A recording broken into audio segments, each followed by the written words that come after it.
transforming people, transforming cities. Spirit of the living God, I avail myself for your usage.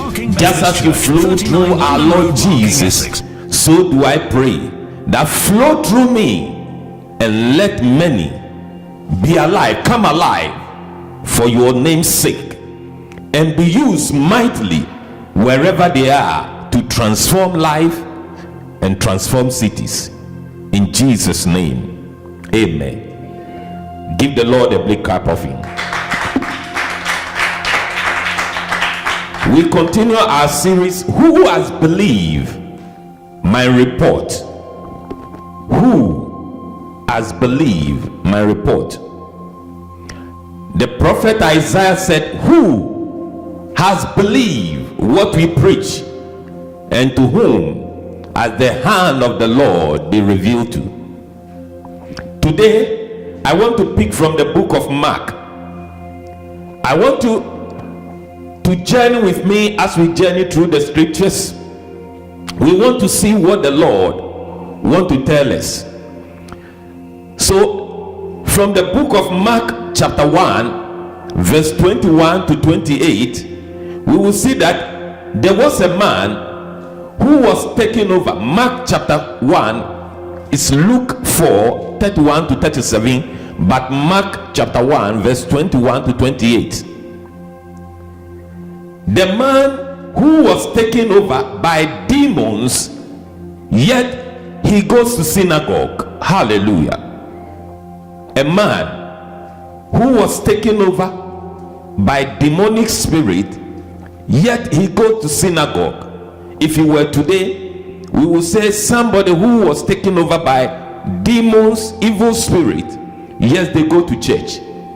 There are many in churches today who have evil spirit tormenting them, and the ministers who stand in the gospel and preach to them cannot help them. Yet these people habitually go to church, and then after the church they sneak out of that church and they go to prayer meetings somewhere to be delivered of their spiritual predicament. Lack of power in pulpits, lack of power in the believers, in the life of believers today, is making the devil win the battle hands down. Now, many years back, you all witnessed when we had a visitor over here who was a Roman Catholic, and this woman had sickness that cannot be cured. For over 18 years, this sickness plagued this woman.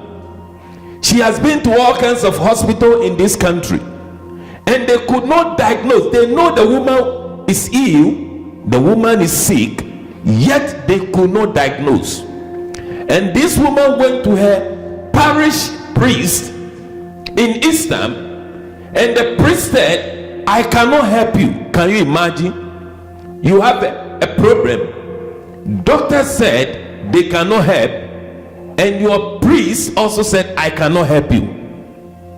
So somehow, some way, somebody told this woman, there is a small church in Barking Methodist premises. Go there and see if the Lord will show mercy to you and do something for you. So this lady came.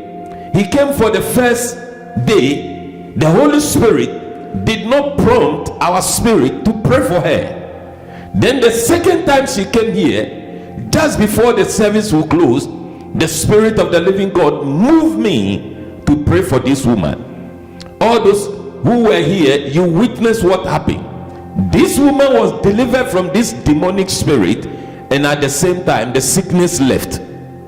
She decided to come here and study the scriptures with us for a while, instead of staying and learn the scriptures and how to keep her life so that this demonic spirit will not come. She told me that the priest of the Roman Catholic Church where she goes said she should come back.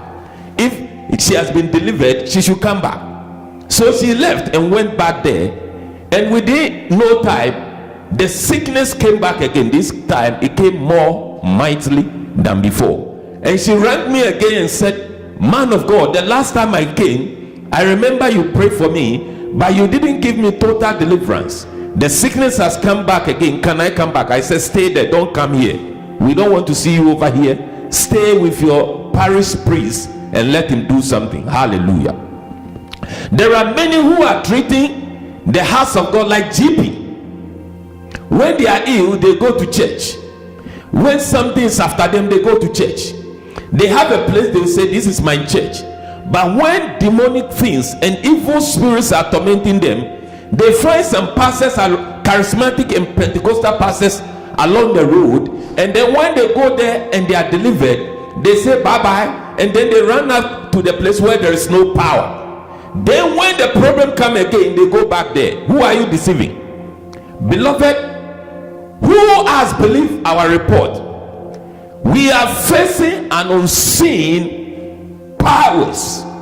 If you are a Christian and you take your Christian life for granted, you will witness the onslaught of this power. This is why we have so many casualties in the church. We are seeing people do some things that we cannot imagine. Recently, I heard of a ministry that there was a man in this ministry who had a wife back home, then took a concubine over here, had children with this woman, then left that woman for a woman's friend over here in this country. In the church, I know very well. Then I think the church began to talk to him, and he left the church. He left the church with this woman. The long and short story is that something came upon this man. He poured hot water on this woman, used knife to slice the woman. He was attempting to kill the woman. The very woman he left his wife for, he was about to kill the woman. Something came upon him, and then he took the woman to hospital and he called the police. Yet both this woman and this man used to attend church. There are people who attend church, they are committing crimes and atrocities you cannot imagine, and the question you will ask is, what is wrong with them? What did they hear when they go to church? Please, let's read this story. Mark chapter 1 from verse 21. And they went into Capernaum, and straightway on the Sabbath day, he entered into the synagogue and taught. And they were astonished at his doctrine, for he taught them as one that had authority, and not as the scribes. And there was in their synagogue a man with an unclean spirit, and he cried out, saying, Let us alone. What have we to do with thee, thou Jesus of Nazareth? Art thou come to destroy us? I know thee, who thou art, the Holy One of God. And Jesus rebuked him, saying, Hold your peace, and come out of him. And when the unclean spirit had torn him and cried with a loud voice, he came out of him. And they were all amazed, in so much that they questioned among themselves, saying, What thing is this? What new doctrine is this? For with authority commands he and even the unclean spirits, and they do obey him. And immediately his fame spread abroad throughout all the regions round about Galilee. Please pay attention. This happened in the synagogue. This happened, if you were today, we'll say in the church. If you are a church that does not deal with demons, you should close the church. If you are a church who doesn't deal with demons, you have become a society. Close the church and give the church to people who will use it for that purpose. Hallelujah. It's like if you are in a hospital who cannot heal people, close the hospital. There is no need for you to continue to function. Any church that does not deal with demons, they don't want to know. They are no longer a church, they are a society. Society hiding the name of a church. If you're a Christian and you are not ready to deal with demons, back off. Then you are not the real deal. Because Jesus said he has given us what? All power and authority. And as we go, we should do what? Preach the kingdom and heal the sick, raise the dead, cast out what? Devils. I challenge all of you who has believed my report. I am not telling you what is strange. There is a plan. The reason why you are still alive as a Christian, God has a mandate for you. In John chapter 17, Jesus said, just as the Father has sent me, so do I send you. Jesus was not sent over here powerless, and he will not send you powerless. Hallelujah.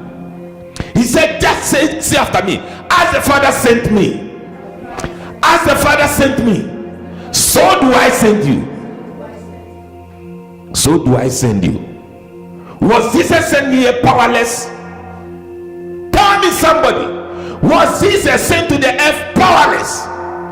And if you face the same demons, if you face the same devil, if we face the same sicknesses, if we face the same disease, if we face the same lunatic people, why will God anoint Jesus to face the same demons me and you are facing, and it will render us powerless?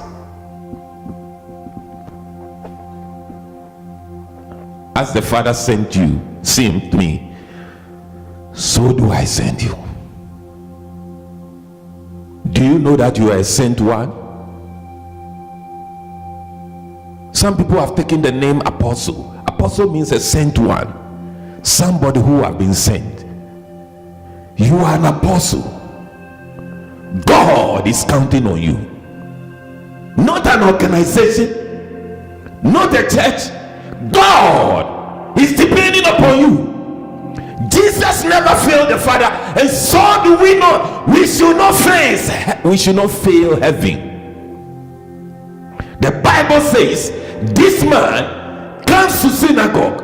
I'm sure he's regularly in the synagogue, yet he has demons. Now, if you're a Nigerian and you are listening to me, please listen to me and listen to me well. Listen to me good. Nigerian Christians mostly quote that the Bible says you should suffer not the witch to live. So they pray tender and fire upon witches and wizards to die. Now let me address you. Before Jesus came, in those days, that scripture is in the Old Testament. Before Jesus came, the Old Testament prophet and saints had no power to cast demons. They have no power. That's why when Jesus was doing this, they said, we have never seen this before. Who is this man? They were not given the authority to cast demons. Only the church has the power to deal with demons and cast them out. So if you're a church and you are a Christian, you have a mandate to confront demons. Don't retreat.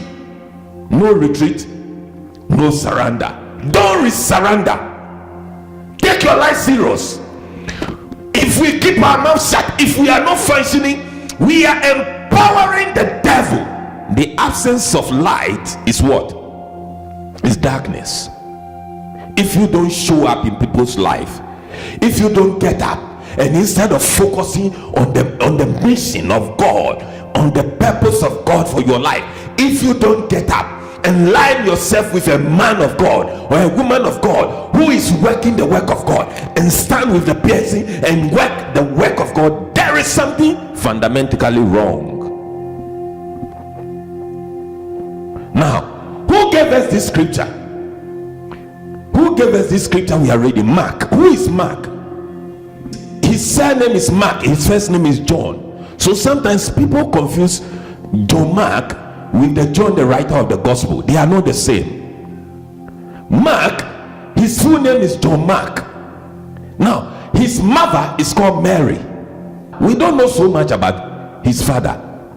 His uncle is Barnabas, the guy who gave Saul chance. Why am I telling you this? Mark came from a very wealthy family.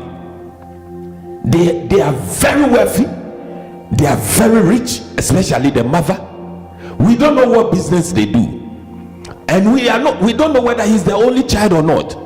But he has been raised in a rich family. Somehow, some way, they came in contact with Jesus' ministry. The only record, when he wrote the whole book of Mark, the only record we have of him, an encounter that he had with Jesus, what he wrote about himself, that the day Jesus was arrested in the Garden of Gethsemane, he was there around the age 12. That's all we knew about him. He said the soldier got hold of him and he wrinkled himself and left his clothes and ran away. Hallelujah.